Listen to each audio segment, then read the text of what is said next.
Hello guys, तो कैसे हो। आज हम एक्सप्लेन करने वाले हैं आई विल बिकम स्ट्रॉन्ग। तो चलिए शुरू करते हैं।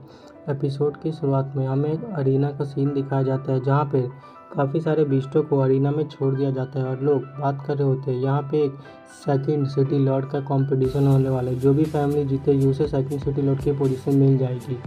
और फिर हमें अगले सीन में दिखाया जाता है कि अरीना का गेट ओपन होता है और उस गेट से काफ़ी सारे कैंडिडेट बाहर निकलते हैं।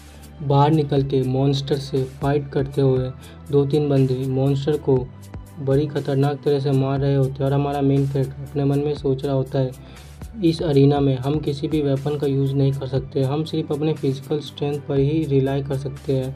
फैंग हाउ अपने मन में सोच रहा होता है, ये येलो ग्रेड के हाई रैंक के फार्मासिस्ट, लगता है जी फैमिली ने इन्हें इनवाइट करने में काफ़ी मेहनत की है। हाँ, लेकिन ये तो उनके लिए काफ़ी अफसोस की बात है कि इस बार मैं आ चुका हूँ, अब वह ये मैच नहीं जीत पाएंगे। और फिर हमारा मेन कैरेक्टर अपने हाथों में एनर्जी को गैदर करता है और उस एनर्जी को गैदर करने के साथ सबको कहते तुम मुझे गार्ड करो। और फिर सभी लोग कहते हैं ठीक है मास्टर, हम आपको गार्ड करते हैं। और वो एक खतरनाक पंच मारते हैं जिससे कि सारे मॉन्स्टर हवा में उड़ने लगते हैं। और कहता है कि दूसरा तुम जाके मेरी जगह बढ़ो। वो बंदा कहता है ठीक है मस्त। और फिर अपने हाथ में एनर्जी गैदर करता है और उस भालू के सर पे मारते हैं जिससे कि वो भालू एक ही बार में मर जाता है। और फिर स्टेडियम के बाहर एक बंदा ऐसे देख के उसको ध्यान से देख के सोच रहा था आखिर ये बंदा है कौन। और हमारा फैंग हाउ ऐसे करके सभी मॉन्स्टर को अपने फिस्ट से ख़त्म किए जा रहा होता है। फैंग हाउ चिल्लाते हुए कहता है फी फैमिली के लोगों जल्दी जाओ और चार्ज करो। और गाइस, जू फैमिली का बंदा क्या मन में सोच रहा होता है, क्या मेरी जू फैमिली के लोग ऐसे कैसे हार सकते हैं। और फिर फी फैमिली का लॉर्ड कहता है वेल तुम काफ़ी ज़्यादा अच्छा खेल रहे हो, बस ऐसे ही खेलते रहो। और फिर जू फैमिली का बंदा अपने मन में सोच रहा होता है ये तो नामुमकिन है कि मेरी जू फैमिली कैसे आ सकती है। और फी फैमिली के लोग कहते हैं कि आखिर तुमने ऐसे मॉन्स्टर को कहाँ से लेके आए हो। और फिर एक नया बंदा कह रहा होता है लॉर्ड फी आखिर यंगस्टर के ओरिजिन क्या है। हाँ, फिर लॉर्ड फी कह रहा होता है वेल ये जो छोटा लड़का बस मेरा एक दोस्त है, मैंने इसको यहाँ लाने में काफ़ी सारे एफर्ट्स डाले हैं। अच्छा, तो फिर मुझे ये बताओ कि ये किस फैमिली से बिलोंग करता है। और फिर लॉर्ड फी कहते हैं वेल मैं आपको इसके बारे में नहीं बता सकता क्योंकि अगर मैंने बताया तो उस पर कोई खतरा आ सकता है। और फिर हमें बताया जाता है कि ये मैच अब ख़त्म होता है, जो सेकंड सभी लोगों को डिक्लेयर किया जाता है कि जो सेकंड सिटी लॉर्ड का बैटल फी फैमिली जीत चुकी है। और फिर हमें अगला सीन 2 दिन बाद का दिखाया जाता है सुबह के समय। लॉर्ड फी कह रहा होता है आखिर तुम जा क्यों रहे हो, तुम्हें 2-3 दिन यहाँ पे और रहना चाहिए। आखिर तुमने इस मैच को जिता के हम पे इतना बड़ा एहसान किया, मैं नहीं जानता कि मैं कैसे तुम्हें इसका रीपे करूँगा। फिर उसके साइड वाला ओल्ड मैन कह रहा होता है वैसे तो तुम्हारे पास काफ़ी सारे मार्शल क्रिस्टल है, तो क्यों ना तुम इनका यूज़ करते हो अपने आप को खुद को इम्प्रूव करो। आखिर तुम 20 माउंटेन रेंज में क्यों जा रहे हो। फिर फैंग हाउ कह रहा था मैं 20 माउंटेन रेंज में इसलिए जा रहा हूँ क्योंकि ना मेरे को वहाँ पे काफ़ी ज़्यादा काम है। और जाते छोटी लड़की कहते हैं लिटिल गर्ल तुम यहाँ पे अच्छे से रहो, वो भी कहती है हाँ ठीक है मैं अच्छे से रहूँगी। फिर वो मार्केट में आ जाता है जहाँ पे काफ़ी सारे लोग उसे देख के क्या होता है क्या ये फार्मेसिस्ट कितना अमेजिंग है, इसको देखो इसकी चाल कितनी अलग है। और फैंग हाउ अपने मन में सोचता है आजकल के लोग हैं जो सिर्फ मतलब कपड़ों को देख के बता सकते हैं ये कौन कैसा है। और फिर वो 20 माउंटेन रेंज पे पहुंच जाता है और कहता है कि 20 माउंटेन रेंज मैं वापस आ गया हूँ। और फिर हमें अगला सीन एक गुफा का दिखाया जाता है जहाँ पे फैंग हाउ अपने हाथ में एक क्रिस्टल बॉल लेके उसको कल्टीवेट कर रहा होता है, उसकी एनर्जी को धीरे धीरे अपने बॉडी में एब्जॉर्ब कर रहा होता है। और फिर उसके चारों ओर एक खतरनाक सी लाइट फैल जाती है। और फिर फैंग हाउ कह रहा होता है सिट ये तो काफ़ी ज़्यादा बुरा है, ऐसा नहीं होना चाहिए। और फिर उसे फैंग हाउ कल्टीवेशन को रोकते हुए कह रहा होता है मेरे पास स्टार्टिंग में 10 क्रिस्टल थे लेकिन अभी मेरे पास सिर्फ 5 ही बचे हैं, अब मेरे को इस 5 क्रिस्टल को ध्यान से अपनी बॉडी में एब्जॉर्ब करना पड़ेगा। और कहता है ठीक है तो चलो हम इसे एब्जॉर्ब करना शुरू करते हैं। और फिर वो 2 क्रिस्टल को अपने हाथ में लेता है और कल्टीवेट करना शुरू करता है। जैसे वो कल्टीवेट करना फिर फैंग हाउ सारी एनर्जी अपनी बॉडी के अंदर धीरे धीरे एब्जॉर्ब कर रहा होता है। करते करते कह रहा होता है यस बस ऐसी एनर्जी मेरी बॉडी में एब्जॉर्ब हो जाओ। और कहते हैं यस फाइनली अब सक्सेस हो चुका है। फिर हमें अगला सीन नेक्स्ट मॉर्निंग का दिखाया जाता है। फैंग हाउ उठते हुए कहता है क्या मैं तो बस लगभग एडवांस मार्शल आर्ट प्रैक्टिशनर पे बस पहुंच ही गया, आखिर लास्ट नाइट हुआ क्या था? आखिर वो किस तरह की हीट एनर्जी थी जिस हीट एनर्जी ने ना कि मेरे एनर्जी को रिप्लेस कर दिया बल्कि मेरे स्पिरिट को भी उस हीट एनर्जी ने क्लीन कर दिया। और फिर वो अपने मन में कह रहा होता है बस यहाँ पे अब मेरे को एक ही चीज़ करनी है, वह है मैजिकल बीस्ट को खाना है क्योंकि उसके कारण ही मेरी स्ट्रेंथ ज़्यादा इन्हेंस हो पाएगी।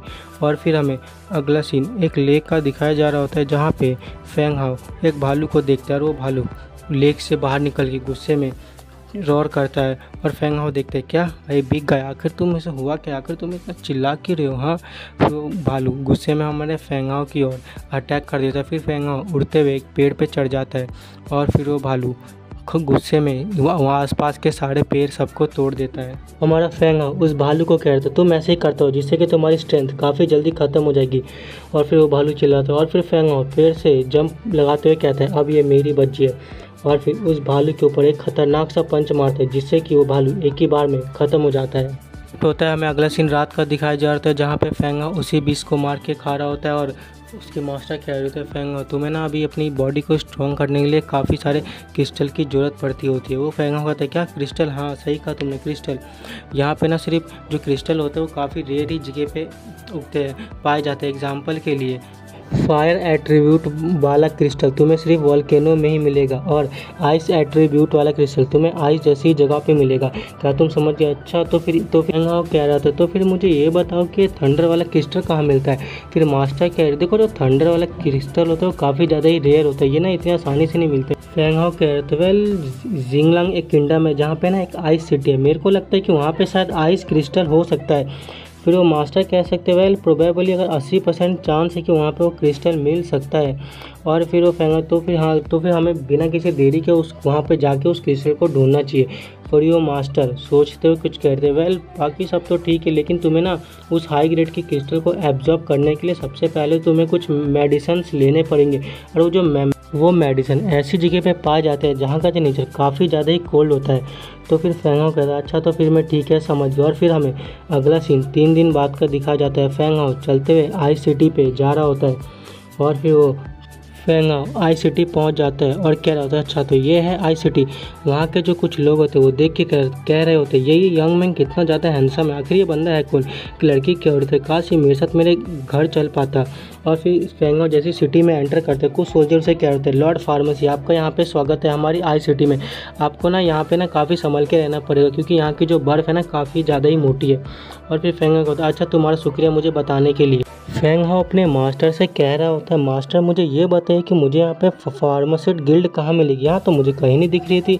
फिर जो मास्टर कह रही होते क्या तुम बेवकूफ़ हो? हाँ तुम्हें खुद ही ढूंढना पड़ेगा कि वो कहाँ पे है, समझ गए बेवकूफ़ कहेंगे। फिर फेंग हाओ कहता है अच्छा तो ठीक है फिर सबसे पहले मुझे ना मैं कुछ मेडिसिन ख़रीदनी चाहिए। और फिर एक मेडिसिन की दुकान में जाता है, वहाँ पे कुछ मेडिसिन की लिस्ट देता है और फिर वो कहता है जाके तुम मेडिसिन ले आओ। वो बंदा मेडिसिन ले आता है, शॉपकीपर जाके सारी मेडिसिन ले आता है और उसे दे देता है लीजिए लॉर्ड फार्मा। हमारा मेन कैरेक्टर उसको पैसे दे रहा होता है लेकिन वो पैसे नहीं ले रहा होता है, कहता है यह हमारे लिए काफ़ी गर्व की बात है कि आप हमारे दुकान में सामान लेने आए, मेरे पास इतनी हिम्मत नहीं है कि मैं आपसे पैसे ले सकूँ। तो मेन कैरेक्टर अच्छा ठीक है फिर मैं चलता हूँ। और फिर हमें अगला सीन शिफ्ट होता है, दिखाया जाता है मेन कैरेक्टर को ये घर दिखता है और कहता है कि ये घर मुझे कुछ अजीब सा लगा। जैसे उस घर के अंदर एंट्री करता है और कहता है क्या यहाँ पे कोई है? और वो अपने चारों ओर महसूस करता है कि यहाँ पे काफ़ी स्ट्रॉन्ग मेडिसिन की स्मेल आ रही है। वहाँ से एक ओल्ड मैन की आवाज़ आ रही होती है। ओल्ड मैन कहता है तुम यहाँ चलो, यहाँ पे हम कोई भी बिजनेस नहीं करते। फिर हमारा फेंग हाओ उस ओल्ड मैन को देखते हुए कह रहा था ये कितना स्ट्रेंज है, इसके आसपास जितने भी मेडिसिन रखे वो तो कुछ ज़्यादा ही रेयर है। फिर ओल्ड मैन कह रहा होता है बच्चे ये कोई ऐसी जगह नहीं है कि जहाँ पे तुम जैसे लोग आ सकते हो।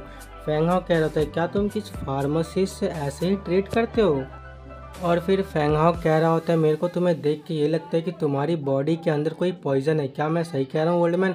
फिर वो ओल्ड मैन गुस्से से फेंग हाओ की तरफ एक एनर्जी का अटैक करते हुए उसके पीछे से का दरवाज़ा बंद कर देता है और अपनी एनर्जी को रिलीज़ करते हुए कह रहा होता है मुझे ये बताओ कि तुम्हें यहाँ पे किसने भेजा है?